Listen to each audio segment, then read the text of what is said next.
Good evening. Welcome to Injustice Investigations. I am your host, Al Scott. And I'm Toby O'Neill. Thank you for joining us. Exactly. As always, we appreciate y'all tuning in to our live broadcast tonight. Before we go there, nephew, what's going on? How your day been? And I can't complain. I told you about my truck is in the shop. That's the one thing I'm saying, have to do better about in Shreveport. Like, I have to find good mechanics. My truck has been down over a month, and I still don't even know what's going on with it. I don't even know what's wrong with it. Wow. So, like, we have to do better. We have to. As businesses. Yeah, ain't no ifs, ands, or buts about it. I think sir. We might be having a problem here. Oh, no, we're not. I see it. Okay. I didn't see the comments coming in yet. Okay. Dana Hudson, good evening to you. Love you big time as always. Thank you. Hello. But yeah, other than that, though, it's been cool. Like, just like I said, as always, I'm kind of down by everything that's going on in the news. I'm kind of restless because, you know what I'm saying? I feel like we need to be doing more. And I agree. Just the same things. I agree. Especially when you know what's going on and when you know what they're trying to do 10 or 15 years down the line. That's where we miss it at as a people, because we are so caught up in the day-to-day that, just like we discussed with when people don't even think about when they gone and what they family gonna, like insurance. Like, we talk about that. Like, that's the thing about it. We don't think long term. We think about right here today and what's going on right now. And the stuff that is going on right now, like, we constantly, trying to get people to see. It might not affect you now, but it has the potential to affect your kids, your grandkids, and on down the line if it's not, if something not done about it. I totally agree with that. Good evening, Tammy, always 100. Miss Ruby Johnson is in the house as well. Good evening. Good evening. But, that's it. So I guess with you saying that, it would be safe to say that we, I lost my thought now. I know we've gotten to a point to where we have become too relaxed. We think. Go ahead. No, go ahead. We think that where we're at is where we're meant to be and where we're going to always be. There's no long-term goals. There's no way you're trying to go. The system has created some wonderful devices that keeps you preoccupied almost 24/7. And when I watch this. If you're going over a girl's house and she has kids, she wants to have sex, you want to have sex, but these kids, they keep running around with the chocolate chip cookies and the juice drinks and stuff. So whatever they need to put in that room, to let them sit there till we do our due, give it to them. If they go out the window, they go out the window. And that's what has happened to society. We're too involved in technology and all the other negativities. You know what I'm saying? To the point where, just like, we talk about with what's going on in Shreveport right now. You know what I'm saying? With, the acting chief. You know what I'm saying? Like, if you look at the new plan that he's, advocating for the city and how to deal with these youth, basically, he's saying the same thing that we've been saying since day one. He's saying that the parents need to be held accountable. You know what I'm saying? And the teens need to be held accountable. And it's like, understand why, like, we've been preaching that and we've been stressing that and we've been saying it, but it's been falling on deaf ears. And now, just like I say, I hate to say it, but it's like the city of Shreveport is about to open season on young black men. The plan that he put out there is basically opening season on young black men. And just like I said, the worst part about it is they are at a disadvantage because they have nobody on their side. Those youth that are about to be targeted, they don't even have parents on their side. Exactly. You just preached. That's it. You just preached. And I'm gonna piggyback off that for a minute. But there's Kenya Hollins. Good evening to you.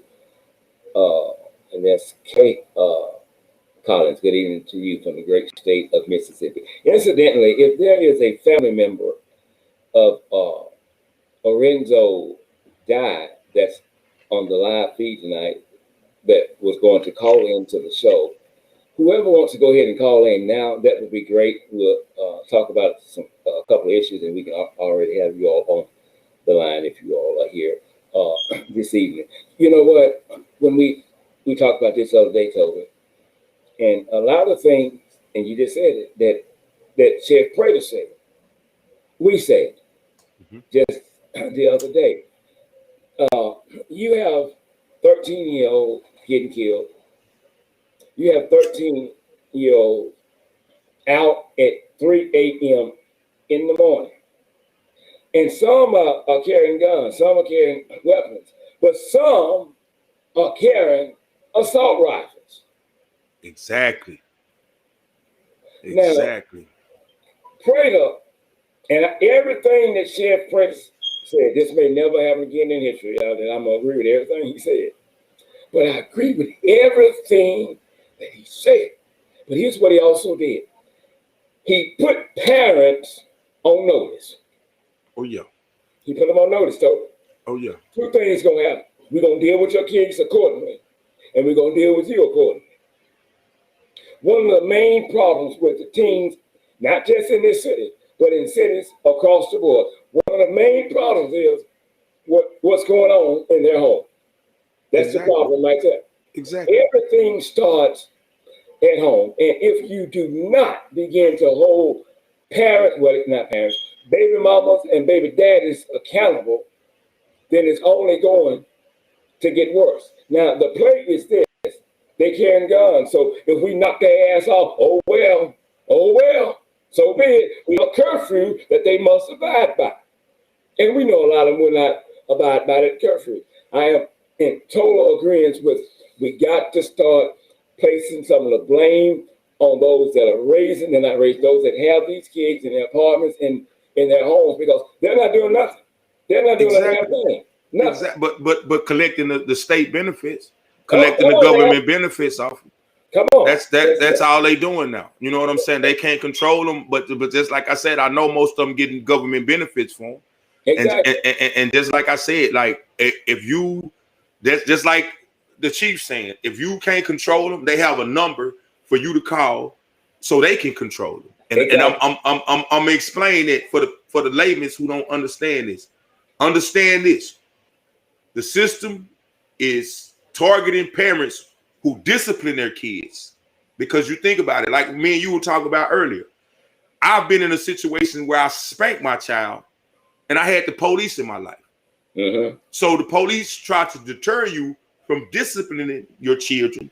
But understand this, as a parent, I will discipline my child until the end, and I will accept responsibility for that when I deal with the system, because I'll deal with the system on behalf of my child, because I know that if I not discipline my child and let my child get out there like a lot of these youngsters are out there now, the police have the authority to use deadly force to discipline my child if my child get out there in the street and does something wrong.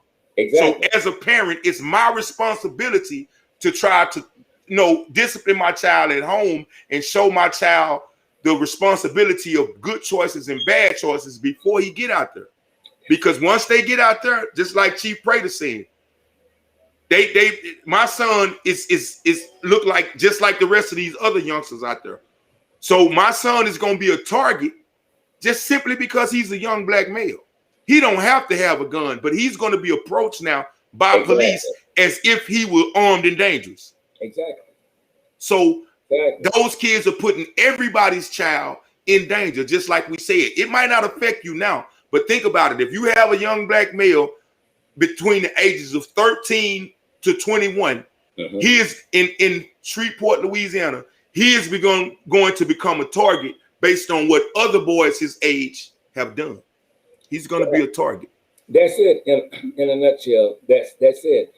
And when we say that they're out in the wee hours of the morning, you and I talked earlier. Well, after dealing with him, I want to know who does he live with that lets him come out at 3 a.m. in the morning, or they claim that they don't know. We must deal with them too. It's just like I said. If your child is out like that and you don't know where he at, that's negligence at the least. Exactly. That's negligence. Exactly. You know what I'm saying? An underage child, if you don't know where your child is between those hours of curfew and early in the morning, like that is the problem. That is the problem. That is the key problem. Exactly. When you deal with a child and you're trying to deprogram what has been programmed in his life that has him doing the things that he's doing, and females as well, it won't do us any good to, quote unquote, deprogram that child, to get that child ready to live a productive life. It'll backfire on us, Toby, if we deprogram that child and we send that same child back into that same environment, back into that same house with the people who need help too. Exactly. And that's why I said what the chief said is right. You have to talk, just like we was talking about, thinking about it, when we talked about the program, you know what I'm saying, that we trying to put together. That's what we said. We can't just go to the kids. It has to be a family unit.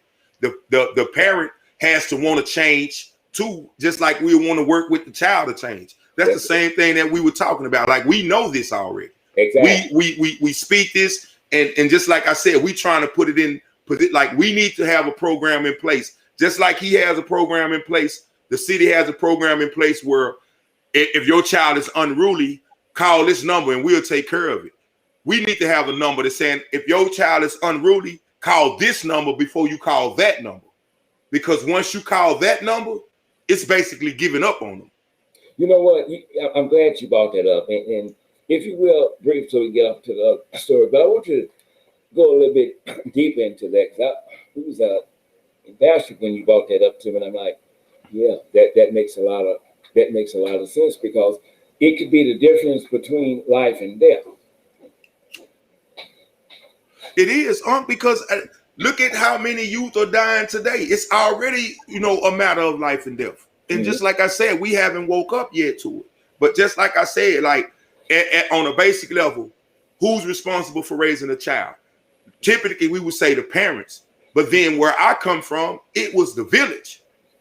You know what I'm saying? It was the village. It's like when I walked outside and left my mom's house, I had to worry about the neighbors seeing me doing stuff and telling my mom or getting on my butt and then sending me home for my mom to get. Like, I had to have that. And just like I said, with the lost generation in the crack era, we lost it.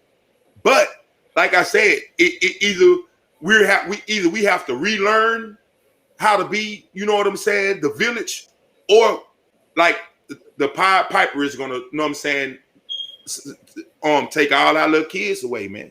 Whether it's the system, whether it's the pedophiles, whether it's the gangbangers or the drug dealers or whatever. Like, if we don't get our kids, there's a lot of bad people out there that will.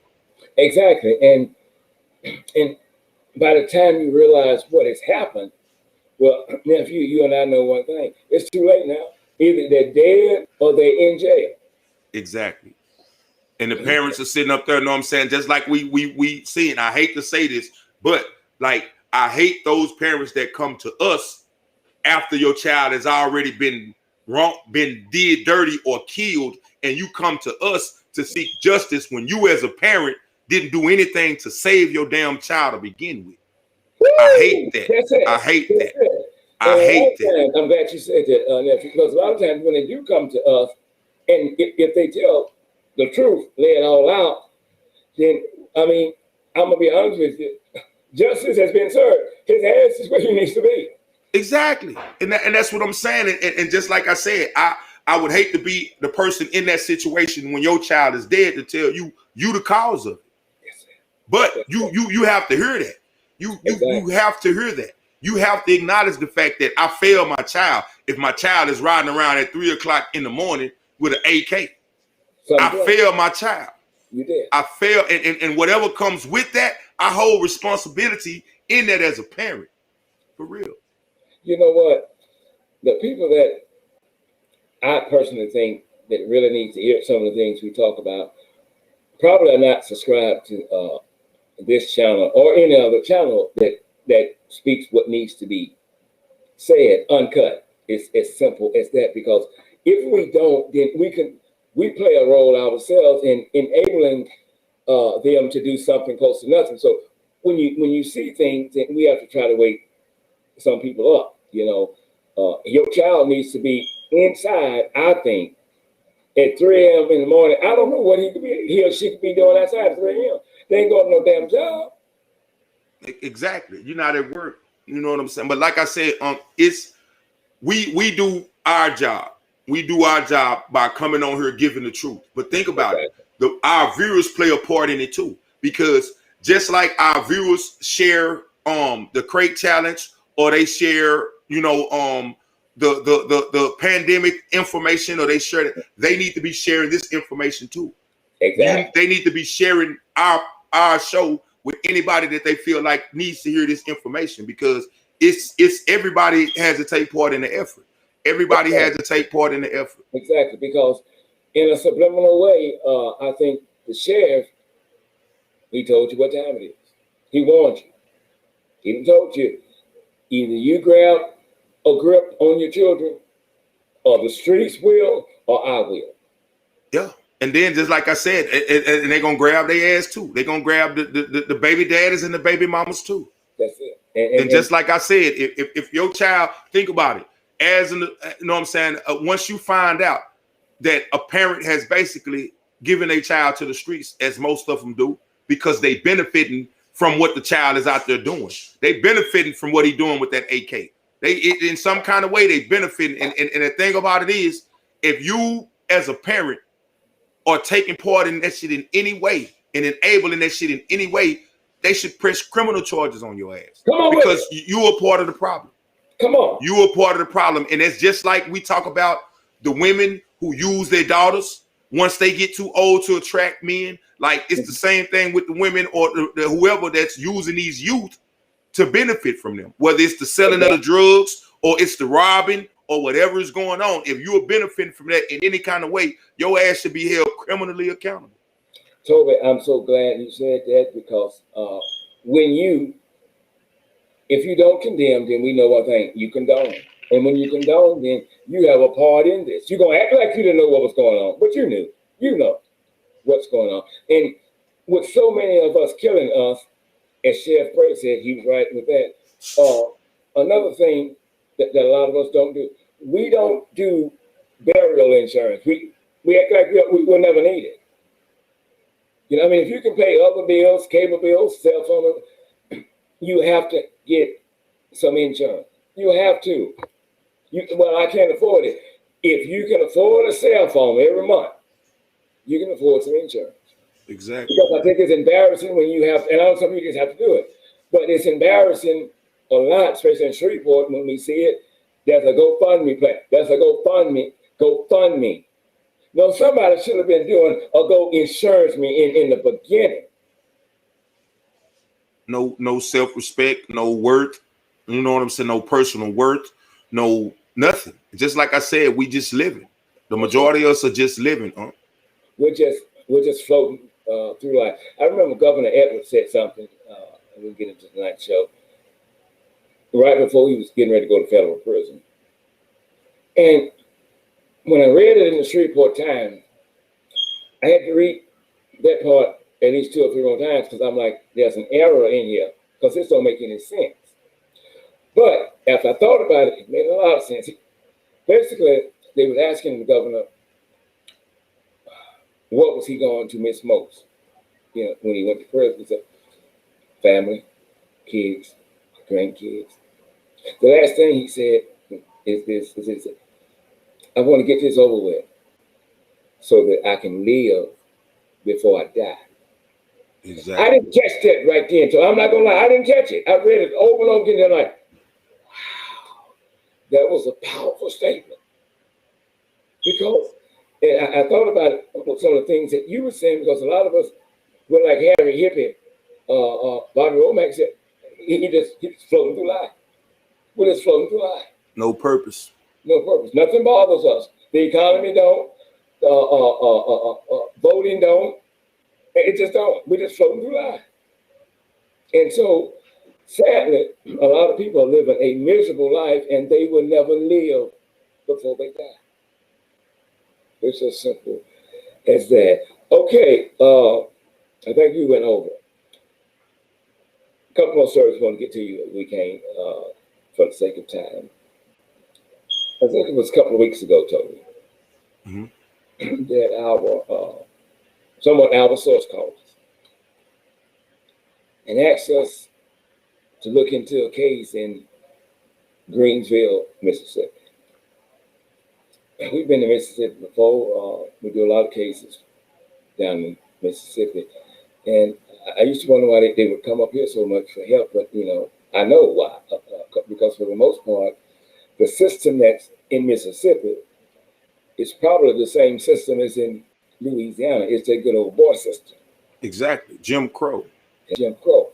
And so even attorneys down there, black or white, are scared to take some cases. They won't do it. But when we got the message about this young man,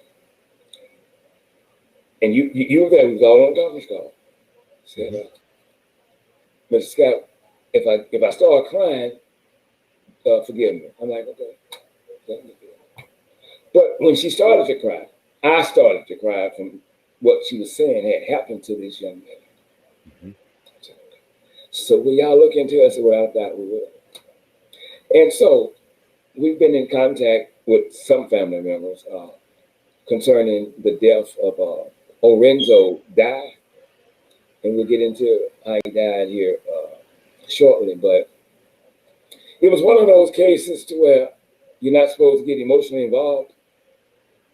But when your heart is right, you can't help but get in it. And you want his family to get that justice that they deserve. I mean, you can't look at this as this is going to be another cold case. No, this was a 14-year-old black child, 14 years old. Hadn't started living yet.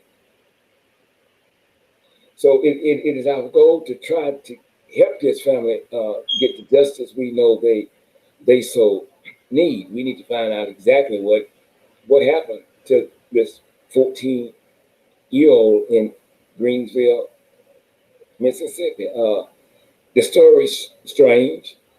Most definitely. Yeah, it's strange. We've talked to a lot of people. We've talked to a lot of relatives. We spoke to some today. I think one of them may call in to tonight's show. So if you're here and you're ready, you go ahead and call in. But the more we interview people, the more calls we make, the more light is shed into this case. So for the record, it is alleged that Orenzo Dye was gay. I have no proof of that. I don't know if he was. They have some pictures. Okay, he was dressed up like a girl, dressed up like a woman. Okay, I don't know if he was, if he wasn't. But here's what I do know. When they come to us, we just see them as human. That's it. That's it. That's somebody's child. That's it. That's somebody's child. That could have been my child. Exactly. That's it. And so, well, why you didn't know? Why you didn't know? Well, sometimes there may be red flags there, but if you don't know what the red flags are, you won't see them. And then sometimes we get into a state of denial, or sometimes we just don't see it, because sometimes a person can love you so much, respect you so much, see so much in you that they don't want to disappoint you, so you won't see it. You won't see it. You won't see it. There is a 14-year-old boy, shortly before he was brutally tortured and killed in Mississippi after leaving church with his grandmother, Lisa died. I think that's the day he said it. If I'm wrong, Toby, let me know. But he told her, she said, I think he was sitting in the back of the car and with tears in his eyes. He said it was a battle going on. He was fighting a battle. And the battle was between the devil and God, right? And then, yes, yep. Yeah, at the end, he told his grandmother, he said, I want to be on God's side. Now, one thing I do know, and I never met him, but one thing I do know, somewhere down the line, not only did he know God, he had a relationship with him. And when he said that to his grandmother, it reminded me of what in the epistles, he said, even when I desire to do good, evil is always present. It's always there. It's always there. But everybody, relative-wise, and friends that we speak with concerning some man, he smiles a lot. He likes everybody. And I see nothing that can say otherwise. But what I do know is that there's people that's responsible for several things. Number one, the plot to kill him. Because this was a plot. This wasn't no accident. This wasn't no spare the moment thing. The plot. The plot. We told you last week that there was we know for a fact that there's a female involved. We told you that. And we still stand by that. But after a call today around 12, I know for a fact, heaven backing me up, there's more than one female involved. There's more than one female. I want to say this, and I just let me break and say this about this case. Like you said, this is a young black male. Same thing we've been discussing here lately with the other story. And by us talking to the parents and people that knew him closely, the one thing I can say that I feel came from all of them was they realized too late that this child needed help. This child had something going on with him and that he needed help. And they are sick right now because they feel like they failed him in finding out what was going wrong, doing more to try to figure out what was going on with him. And I commend them for that. Like, I know it hurts, you know what I'm saying? But let that be a lesson to everybody else who's dealing with a teen or a young black male. Let this be a lesson. Don't wait until it's too late and then sit back and beat yourself up over what you could have done. Do something. Do something before it's too late. I just wanted to say that. Look, I love it. I love it. I'm glad you said it. You hit the nail on the head. And he's absolutely right. Now we know. Well, okay, that's okay, but he's gone. He's gone. When it's almost as if he knew that trouble was coming his way. I don't know if he perceived the death, but he knew whatever it was that was coming his way, it was extremely bad. I say it was extremely bad because it was extremely bad enough for him to shed tears and give these words to his grandmother. And she was under the impression, as I was when we first got to service, that he was saying, he was thinking something bad was going to happen to grandma.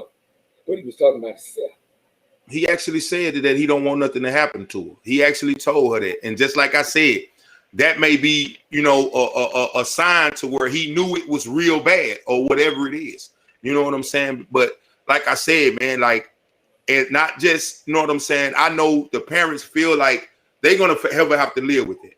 They're going to forever have to live with the fact that they feel like they failed him. But not only do they feel like the community failed. Exactly. You know what I'm saying? Look at how many people are around. Look at how many people are involved with this guy. The community failed him. The village failed him. The police. You know, and now the village is still failing him because the village is not coming forward and solving this crime and giving the information and bringing forth the information to solve this crime and put the dirty motherfuckers who did it in jail. So the system in the village is still failing him. And I'm gonna say something. I'm gonna say something know what I'm saying? I'm gonna say this, and God forbid, but I'm gonna say this because, like I tell people all the time, I was in the streets most of my life, and I'm gonna tell you like this: every one of you motherfuckers who know personally what happened to that boy, your ass is a target too. Understand that. If you knew what happened to that boy, your ass is a target too. Because the one thing I know about real street people, when it come time to doing time or risk doing time, you're gonna clean up all your loose ends. So understand, while you're running around and you with that not snitch shit and you worried about snitching, when your ass come up dead, ain't nobody gonna do no snitching either. So make sure you understand that. While you out there, holding it down or keeping it real or everything like that. When it's your time to stand down the barrel of the gun like he did, and you turn and run like he did, I hope that motherfucker shoot you in the back and shoot you down just like he did, because you are part of the problem. You are part of the problem. It's the gospel. It's the truth, whether people want to believe it or not. Luis Royal, I don't know what he thought, but all we know is what he said to his grandmother. She asked, did he think it was him or his family? If I had to guess, I mean, I'm thinking he may have thought it was him and his grandmother. I don't know, but that's just me. That's not a fact. It's just what I'm thinking. So I'm a piggyback off this again. If you know what happened, and I know you do, and I'm sure some of y'all watching us tonight, there's gonna come a day when they have to get rid of you. I don't care how much butt you kiss or whatever. I want you to think about what they did to this young man. And then I want you to go somewhere and get in your quiet space. And I want you to visualize all of that happening to you, because it will. Now, to those, and I'm speaking to you tonight, I'm going to let some things out that I shouldn't. Catch it if you catch it, if you don't. Here's the thing. You can go to Dallas, Texas. You can go to California. You can go to Philadelphia. You can go to Tennessee. The long arm of the law will lay hands on you. Wherever you go, they're coming. They're coming. You think it's over. You think it's the perfect murder. Realize this here. No offense to Mississippi, but this happened in a small town in Mississippi. Ain't no perfect damn murder. Y'all may have some unsolved crimes and homicides down there, and that's probably because of incompetence with the police department, negligence, or they don't give a damn, or all of the above. But here's the thing. I don't care where you go. Soon, you can be enjoying life. You can be in the bathroom. You can be taking a shower. You can be making love. Soon, watch this here. That's that police knock. That's that police knock. Now, I don't know what they're going to do in Mississippi, but I know for a fact my nephew and I, we're not going to sit here and let y'all evil ass get away with killing this child because you messed up in the head. You messed up in the head. You messed up. And if you want to say that he was gay, hypothetically, let's say he was gay. Well, if your ass slept with him, come on now. Picture, catch it. If you slept with him, you're trying to get rid of evidence with body on fire. When you riddled his body with bullets. But let me tell you how dumb you are. And heaven backing me up, you're super dumb. Forensics and evidence is powerful. And when the police finally touch him, Toby, they're going to tell the story the way they want to tell it. But if the story don't add up to forensics and the evidence, the cop ain't going to say nothing.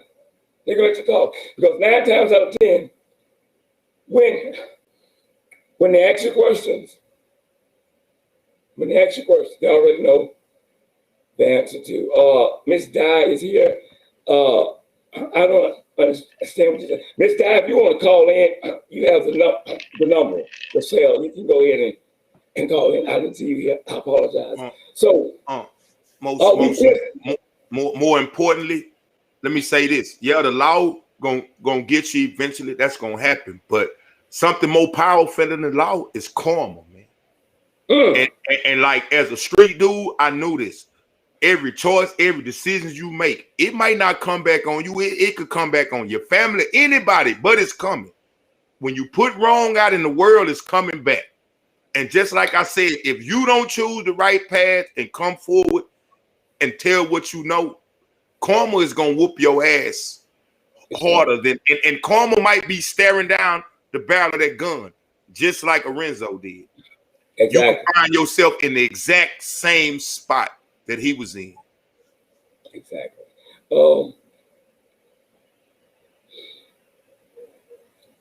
He was shot multiple times in the back. His body was set on fire. His body was found on Elmer Road in Mississippi. I don't know if that was the scene of the crime. May be, it may not be. But so many people had a role in it. It's like a movie. Everybody knew their part, and everybody played their part. This will not go undone. As sure as I'm black, it won't be a cold case. It won't be. It won't be. Some of you, let me say this here. Here's what we heard at first. Hadn't been able to prove. I'm gonna go ahead and throw it out. Here's what we had. This is when. Okay, I don't know. Let me hold on, Miss Dye. Miss Dye's having a problem calling in. She said keeps going to voicemail. Let's see if I can get her on the line. I'm trying to reach out and touch you, Miss Lisa. Let's see if we can get her on the line.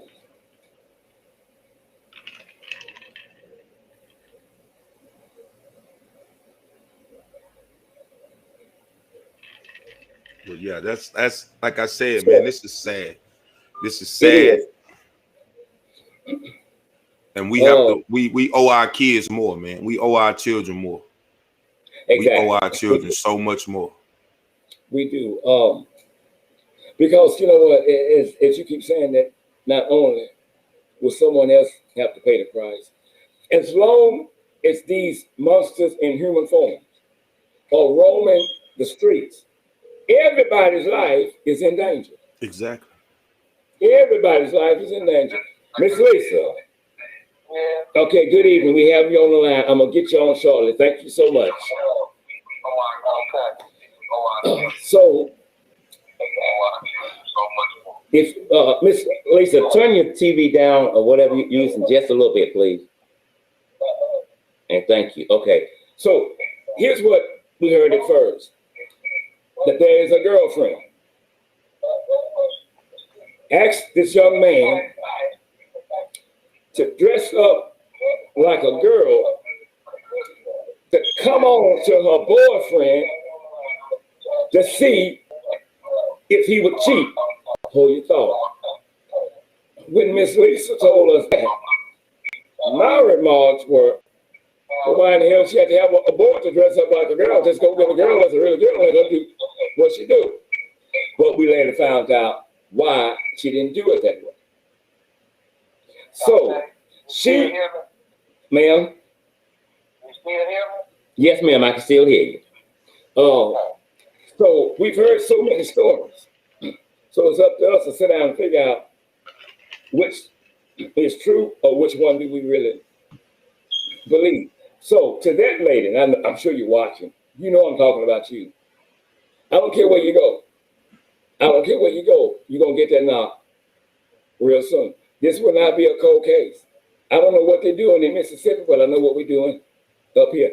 The family deserves justice. They need to know what happened to their child. They need to know why it happened to their child.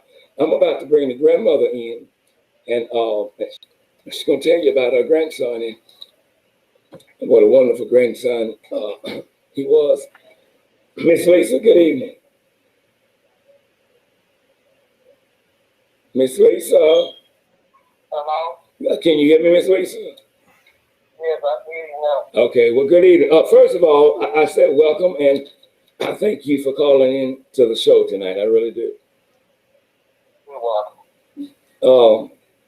So, if you will, before we get into what happened to your grandson and what you think happened, tell us a little bit about Orenzo.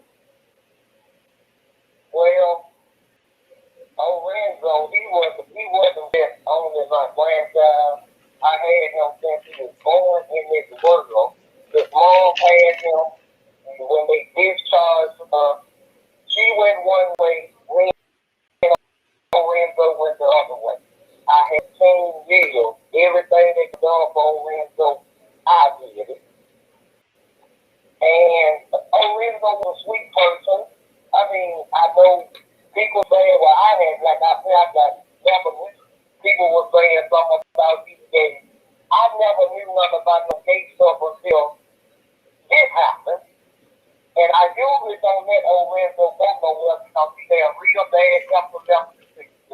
He used to get in the closet, and I wouldn't even know he having a seizure until I hit a closet, because he was ashamed of his sickness. So one day I sat it down and I explained to him, you know, this is something that you can't help.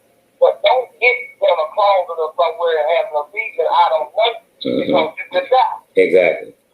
And he loved the church. He loved his animals. He liked horses.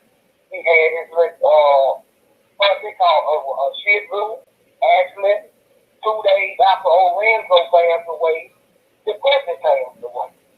His puppy? And he had a Shih Tzu. Wow. And the puppy, my pastor said the puppy, animals can breathe too. I didn't know that. And actually, let me go back. 2 days after he came up missing, the puppy is so used to Orenzo. I cannot tell Noodle because I'm used to saying. Yes, go ahead. He called him Noodle. Yeah. Okay. Noodle, the puppy is so used to Noodle and so crazy about Noodle. And Noodle used to get when he whined, I get him out of his cage and put him in the bed with him or bring him outside and walk him and roll all out there in the yard with him. So I came home from church. And the puppy was at the door and the puppy was whining like he was crying. And I went in my room to use the bathroom and I came back out and went to Noodle's door and I called the puppy to told the puppy had passed away. Wow. And like I said, he loves everybody. I mean, he could meet you all. He could meet the two of you all. First time seeing you all, he gonna greet you with a big hug. Amen. And a smile. Old people get actually crazy about him. We was in the store one day and this lady, I was wondering why this old lady was studying watching my baby. So I goes on in the store and he picks up some stingers. And I was going to pay for the stingers. And she told me, she said, no, I'm going to pay for the stingers. I said, well, I didn't think I know. I said, well, thank you, ma'am. Like that right there. She said, let him go on to the car. So he went on to the car. She said, I know you wonder why I was watching your baby. I said, yes, ma'am. She said, I was watching him. She said, because I want to tell you this. She said, as he grew up, do you mind if I be in his life? And I'm looking at her strange now, like, you know, what's going on? And that lady actually come and tell me, she said, that baby is anointed. She said he's very anointed. And at 3 years old, my baby was walking through the house speaking in tongues. I called my pastor like one night about 2 in the morning. And I asked my pastor, I said, what is my baby doing? He was laying on my intake in the living room. I was in there in the bed. And I heard all this noise from the level. I go up with him because I know he knew how to, you know, open the door or whatever. So I go up with him. He laying on his back on my intake. And he was like, God, I'm talking to you now, God. God, I'm finna go to sleep, God. You finna go to, before we can get sleep out of his mouth, God, he was snoring. Wow. And he also had a signal where I wake up every morning in my bed because I always slept with him. It was down.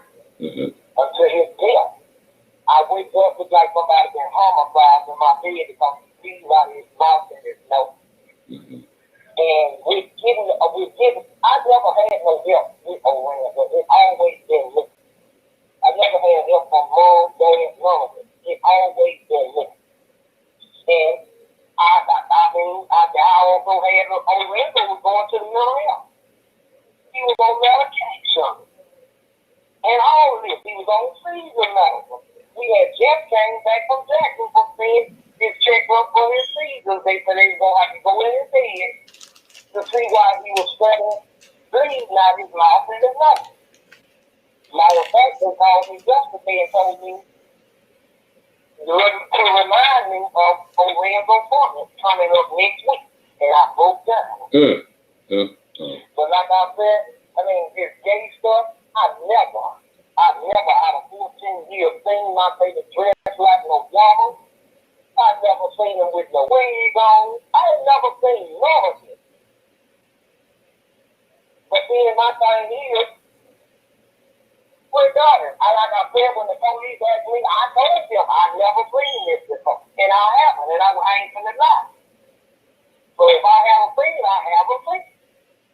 But in spite of all that, regardless of how they say he did, or what he did, and what he did, that's still my baby. Somebody has the right to take his life like this.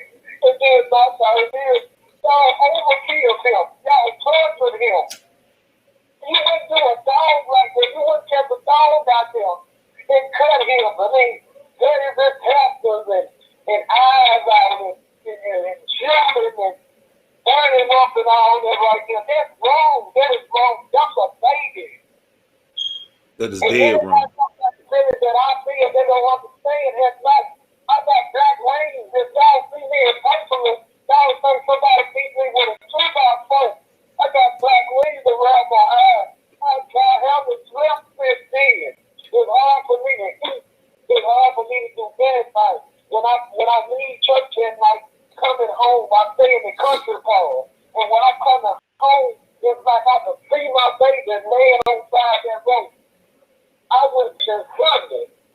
And when I got to the fish pond, it was a black burn spot out there where it's burning wheat and rice or whatever it is.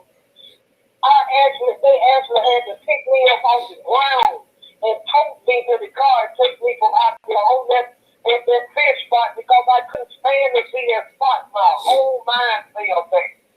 Then I get out of church one night coming in the house, going in the house. We got a field behind our house. We own this spot. I could hear my baby in the wood calling my name, telling me to help him. I went in the house and tell my boyfriend, I could please go out there in the woods under my baby hollering for help. I guess he went out there to make me feel good. He went out there and he said, nobody ain't out there, baby. He said, you got to take it one day at a time. I understand everybody telling me to take it one day at a time, and I'm doing that. I believe in God. I got faith in God. I know God is who cares what he says he's going to do. But it's hard on me. This is hard. I got a pillow they gave me at the church after the filmer.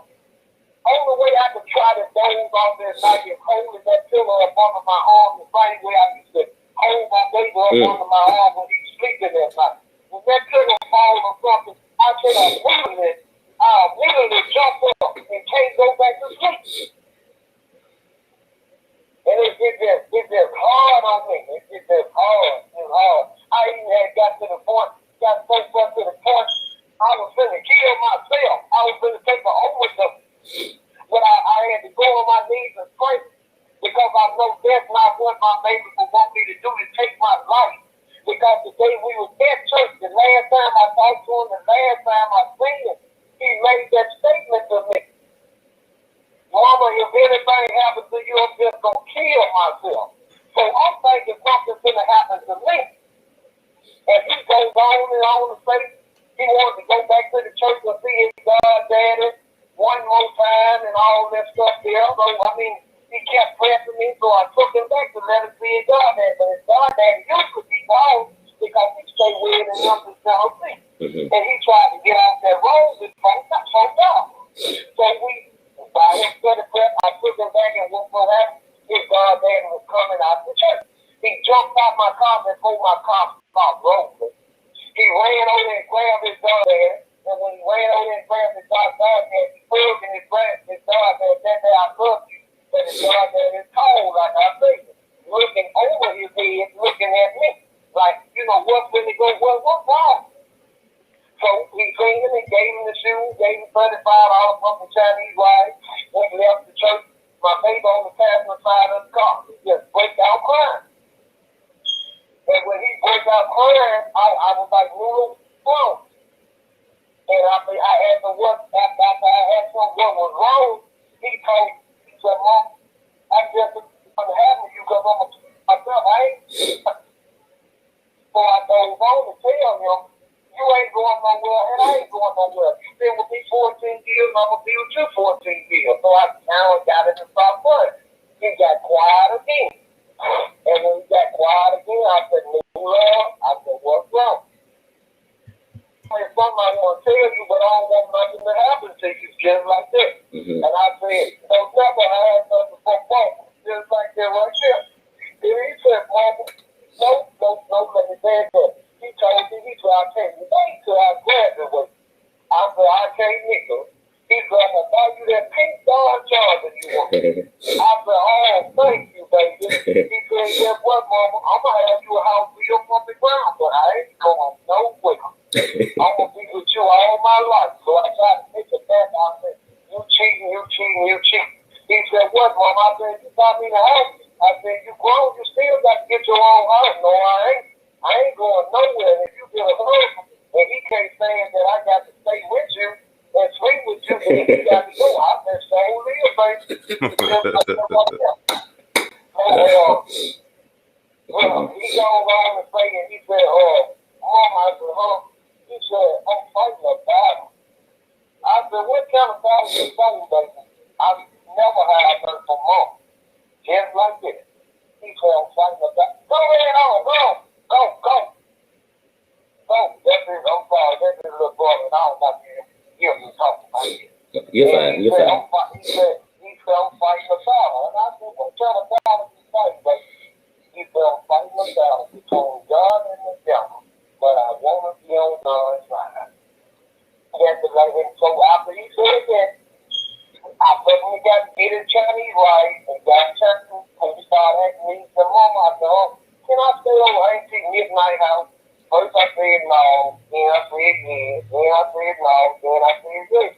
Remind I said, I ain't never liked for him to take me. So we went on over there and he went in the house and I went on telling you, I said, when you go in there, you tell Auntie Midnight to come out and tell me that it was okay for you to spend the night on with you. Because I like for a grown person to tell me it's okay because kids will come back out of the night. And you pull along and they don't think people don't be afraid of it. So she came out and she was like, well, you know you ain't got to ask me nothing like that. I think you tell him what he wants. He know I cook, he know what snacks is. He know where everything is. I was like, okay. I just wanted to hear from a grown person. She's like, okay. Exactly. So I pulled on.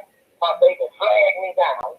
He flagged me down about 3 times and running out there, kissing me on my jaw. Mom, I love you. So when the last time he kissed me on my jaw, I said, now go in the house. I said, don't you leave out that house. He said, I ain't going nowhere, Mama. Just like this. At 5 o'clock that morning, I get the call. And when I get the call, I immediately call the police. They can't get on the phone and tell me I had to wait 24 hours to report my baby missing. And she said, well, Monday morning at 5 o'clock will be 24 hours. So I never did go back to sleep. I'm up all night because I'm wondering now. Because he ain't never did this before.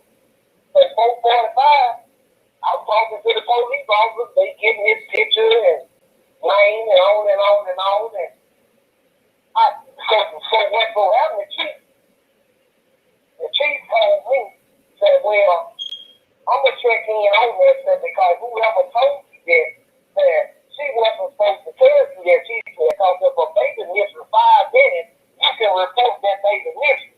He said, because anything could happen within 24 hours. And in 24 hours, look what I got. I got a bone baby.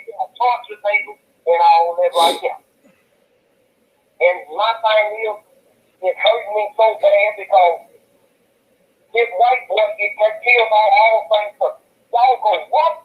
All the way out of town and bring somebody back for this boy, man. Mm-hmm. But y'all ain't trying to do nothing for my sake. Y'all ain't communicating with me. Y'all ain't doing nothing. I ain't heard no more about this no more than me talking to y'all. Yes, I begging them to let me do a memorial. I be on Amber Road where they found my baby body at because my sister bought them a little miniature tombstone. Okay. And I wanted to put it out there where they found his body and keep that spot clean. Since they found him out there, and since I had this building, I've been the one going out there keeping the spot clear anyway. So I've been begging them and begging them. The man started throwing me off about a meeting this day. You told me we were going to have a meeting last week. Here go another week. You told me last night. Last night I seen it because the rapper, whatever year, the singer Jay Warren was in Green Hill, Mississippi. He done had a big thing over there with him, a big blue cup. So I talked to him last night. I said something. I thought I said, look, when is you going to fight for me? I said, the only thing I'm trying to do is get an okay that I can have a memorial out there when they found my baby body. You tell me and call us to come down there today. And y'all gonna set an appointment for me to meet with you tomorrow. I go down there, nobody talk to me. Make the deadline like you gonna call me back 4, 5 o'clock. I ain't heard from her. I ain't heard from him. I ain't heard from nobody. And I feel like I might be working. And y'all tell me if I'm wrong. But I feel like this a fucking thing. I'm saying, they saying fucking. They don't care nothing about it. We got a boy got shot yesterday in the head, which is my cousin. You know, got somebody locked up already for him. You got police, you got 200 girls out there day before yesterday in the middle of the tower home parking lot fighting. I'm talking about fighting. The police are sitting right there. They go tell the girl, long as y'all don't pull up no gun, no knife, no weapon, I'm gonna let y'all motherfuckers fight. Really? You ain't got to have a gun or knife or gun or none of them to get killed. Exactly. Somebody can hit you the wrong way and kill you. They can hit you and knock you down and bust something in your head or whatever and kill you. Exactly. But you let me from fight. They don't care. And the chief gonna tell me, well, we got a lot of young folks, these new workers down here, and they don't understand. You shouldn't have put them in the seat if they didn't understand what the laws were. And like I said, I got a dog thing, and it's feeding me up. His birthday Friday. It's really tearing me apart. Ms. Dye. So what I'm speaking on justice. I want some justice for my baby. Well, Ms. Dye, we're gonna do everything in our power to get justice for Noodles. And I want to personally thank you for coming on here and sharing your story, because it helps in the investigation where people know the type of person he is, but it also helps with parents who need to understand that we need to be more involved in our teenagers' lives, in our kids' lives. And you speaking here today is bringing awareness to that. And just like I said, we are going to keep this going until we get somebody arrested for this, and that's guaranteed. Amen. And happy birthday to Noodle with his birthday coming up on Friday. And you have our full support. You have our full support. Thank you for coming on here. I know it's hard, and I hate that we had just put you through this again, but we're just trying to keep awareness out there. We're just trying to make everybody aware of what's going on and bring more awareness to that case. Yes, sir. Yes, sir. You're right. And I appreciate that. I mean, I see little boys walking now, and I mean, I don't even know these kids, and it hurt me, and it's getting so bad. I let my woman down, now said, this baby, y'all, this just getting dark now, y'all. Go on home now, because I don't want nothing to happen to nobody else child. That is it. A lot of these parents around him. That is it. That is the village, Unc. That is the That's village. it. That is the village. That's what it takes. Exactly. Mr. Dye, when you found out about Noodle being dead, how did you find out? Did the police contact you, or how did you find out? When I found out my baby was dead, somebody sent a text to my phone and said that they found a body on Amber Road, June the 30th, at 1 o'clock, I think it was. Mm-hmm. I had 22 grams on my car. I was sitting outside in the baby. At the time, I was texting. I was putting a status on Facebook to Noodle, and I was letting Noodle know. I said, please, baby. I said, Mama ain't mad with you. I said, everybody make their first mistake. I said, please just come home, baby. Please come home tomorrow. And that text come across my phone, and I read that text. And when I read that text, I immediately jumped up and got in my car. I cracked one of my rims and everything, trying to get out there on Hammer Road. When I get out there on Hammer Road, okay, remind, the police station hadn't got in touch with me since my baby was missing. So, since I reported him missing, they hadn't got in touch with me or nothing. After this day, I get out there on Hammer Road, all of a sudden my sister had my phone because I was so upset. And she said, it's awful for her on the phone. I get on the phone, he get on the phone, you still not tell me that was my baby. You get on the phone and ask me, how you doing? Have you found your baby yet? And I'm like, because the man that's supposed to have found my baby already described to me what my baby had on when he found the body and everything. And I know when he said that body, because they were saying they didn't know what it was. When he described to me everything that body had on when he found that body, that was everything my baby had on when he went to church that Sunday. So right up into the day, the police still ain't told me that's my baby baby. Even though I done had his funeral and everything. I go to the news company. When my baby came up here, I go to the news company. The man took my baby's picture. He took the report. Everybody calling me, asking me why they phone hadn't been going off for hamburger. I said, well, mine ain't went off neither, so I'm going to go back down there and see what's going on. I go back to the news company. The man at the news company tell me, well, Lisa, we couldn't put it on the news because we have to get in touch with the police station before we could do anything like that. And we've been trying to reach out to the police station, and they hadn't been responding back to us or none of that deal, so we couldn't put it on there. Okay, I be there and go to Delta Democrat time. As I was acting through the day, the lady knew who I was. She grabbed me in a needle, a white lady. She grabbed me a needle and started hugging me and crying and praying for me. And she told me exactly the same thing. She said, I've been trying to get in touch with the detectives at the Greenwood Police Department. She said, I've been texting them, I've been calling them. Nobody's reaching back out to me. So this should have been in the paper like that. So she told me, she said, well, I tell you what. She said, forget that. She said, come on in my office. I'm going to take your article and I'm going to put it in the paper. And she's going to make sure it go on the news tonight. I mean, that woman did exactly what she said. I guess she once got into it with him or whatever, or she didn't, because she said she didn't tell everybody when she called me saying that they had seen it in the paper and on the news. And like I said, right up into this day, I done buried my baby and everything.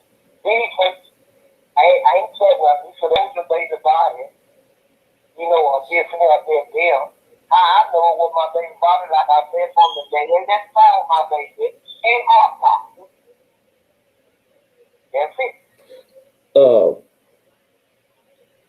After he was found, did the police ever come to the house to go into his room or where he spent most of his time with to look for something in hopes that might lead him to the suspect? No, sir. Ain't no police been in my house. Ain't no police been the search for nothing. Ain't no police been nowhere. Period.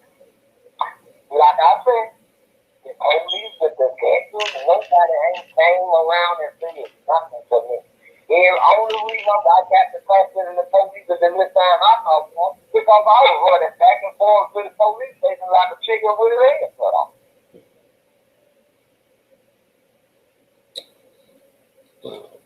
As Toby said, I know you're going through a lot. I do. I know. But as Toby said, we're going to stay with you guys until we can get you the justice that we know you deserve and your grandson deserves. So, to all of you, I mean, if you just do this for me tonight, and Toby, please, if the video, I want you to share the video. I want you to keep this video going. I want to interrupt some people's life. I want them to get nervous. I want them to panic because it's impossible for nobody not to know nothing. And this was a brutal killing. It's impossible. Somebody's going to talk real soon. They're going to talk. And if you think we're going to leave it alone, heaven bagging us up, we're not going to do it. We're not going to do it. And even listening to Miss Dye tonight, and the emotions and stuff, I don't know how you can rest at night, even if you didn't participate in this, but you know about it. I don't know how you can rest at night knowing what happened to him and you hearing his grandmother's voice and what she's been going through and how bad it's been for her to take her own life because her grandson is not here. An incident, everybody that Toby and I spoke to, and when we asked about Noodle, all of them had the same thing to say when it came to you and him, that y'all loved each other. Everybody said the same thing, you know. And so I know it's extremely hard, but so I guess it would be safe to say that you're not happy with the police department, with how they've been handling the case. No, sir, I'm not happy with them. Period. I mean, I hate to say what I'm about to say, but I feel like they need to blow their whole police station up with everybody in that police station, so they gonna care about my family. I understand that. I can understand.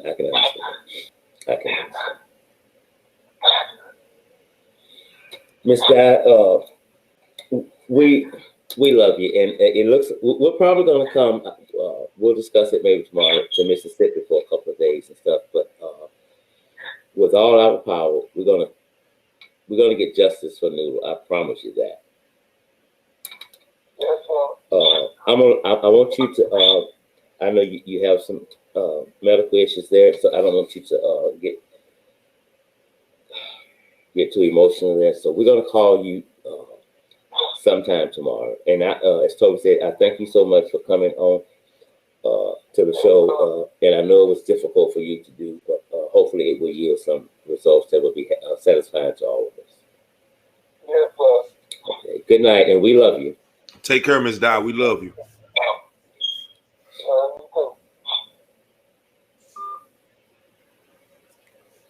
Fuck the system, man.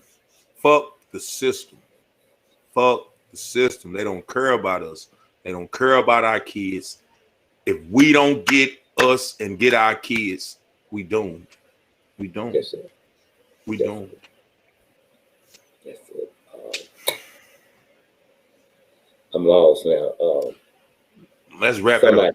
I'm so emotional. I can't. Oh, let's wrap it up. Oh, let's wrap it up. Oh, man. You always just share. If you know who did it, if you have some information on it. Toby and I don't want your name. Just call that 800 number. Leave a voice message, and we will look into it. We don't want your name. We have names, but we're trying to make sure we have the right ones. So if you know something, I'm begging you to do the right thing. If you don't want to talk to the cops, call me or Toby. Your name will never come up. Yeah. And I've been sitting up here talking about call the Greenville Police Department if you got information. Man, fuck the system. Fuck the system.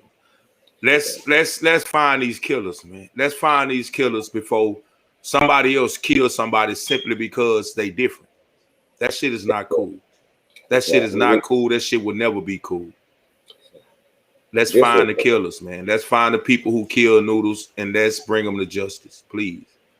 We have to do that. This was a little boy. We said, "This is sad. I'm over here crying." I've shed a tear myself. It will do that to you.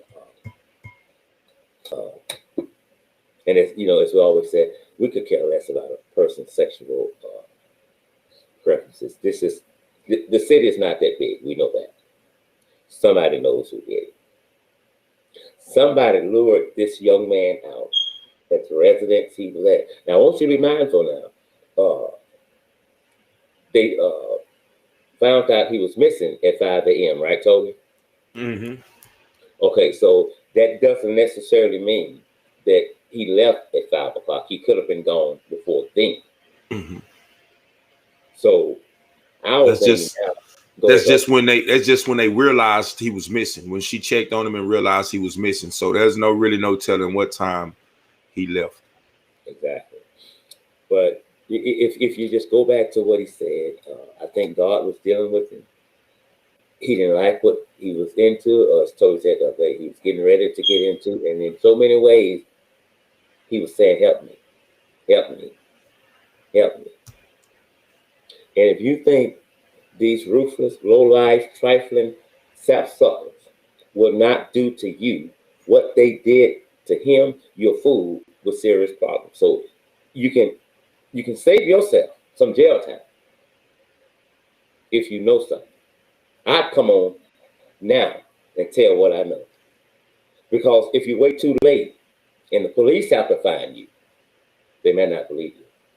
They may not believe you. Or if you become a threat to the person who did it, then they'll get rid of your ass and you'll never get a chance to talk to the police. Understand that too. Your mother could be burying your ass in a minute. Understand that.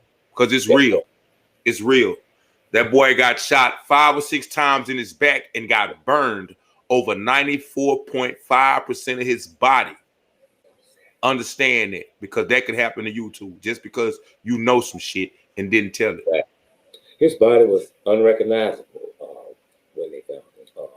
As a matter of fact, the body was still burning when he was found. Louise, all I can tell you, nothing's off the table right now. Nothing's off the table.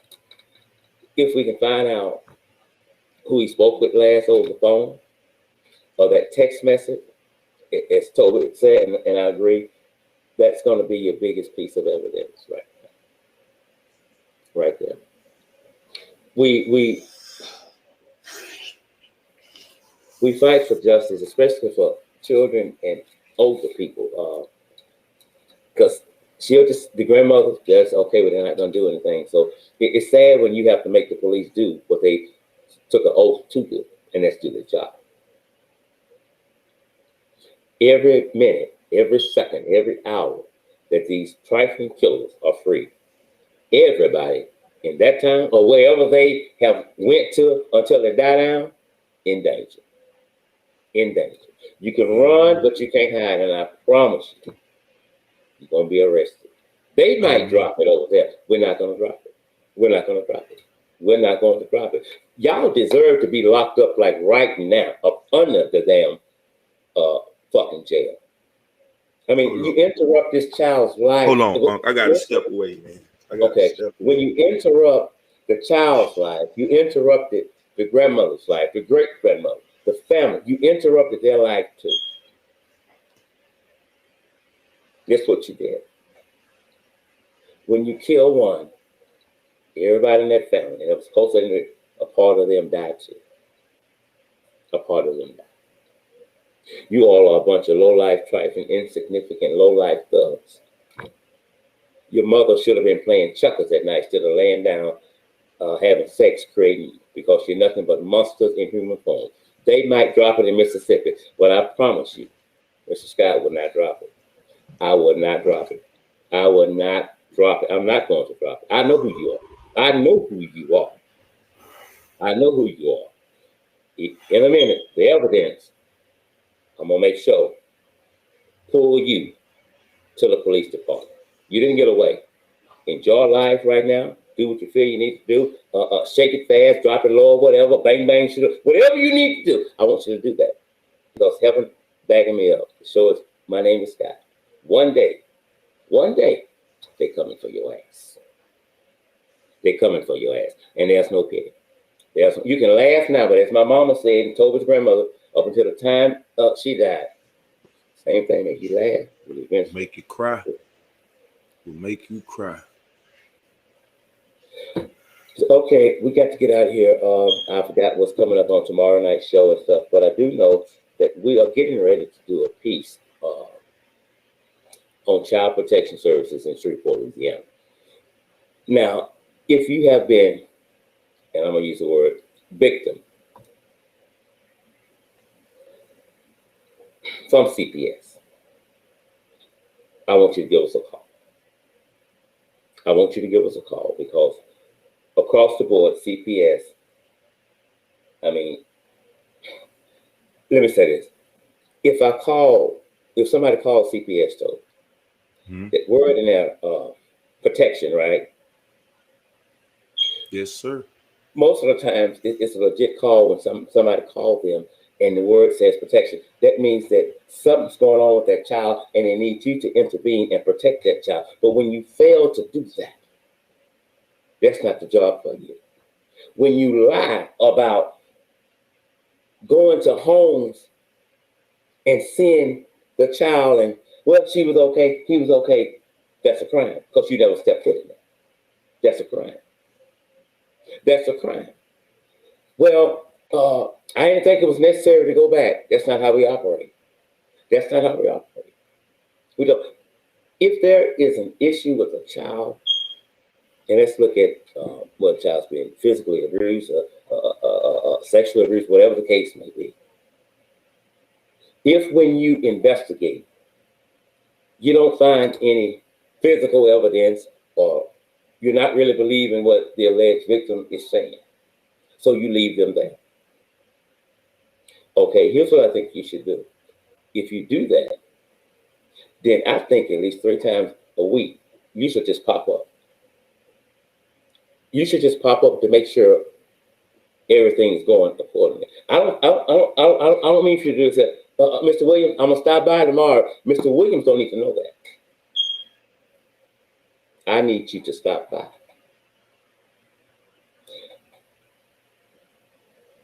They overwork, they're underpaid. That's not my problem.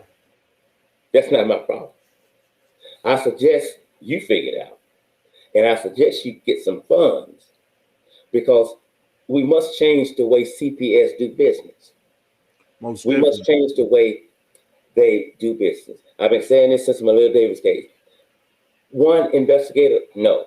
2, must always go to where the alleged crime has occurred. Body cameras on you. I need to know that you was in that house. I don't need you to tell me that you was in there and you wasn't even on that side of the town. Writing false reports that you went out and did a home visit. And when you know you haven't been out there, that's blatantly putting a child in danger. You don't know what's really going on. You know what was there when you showed up, but you don't know what happens when you leave. Come on. You don't know what's happened when you're not there. In order to protect a child, you must be diligent in checking on that child and protecting that child.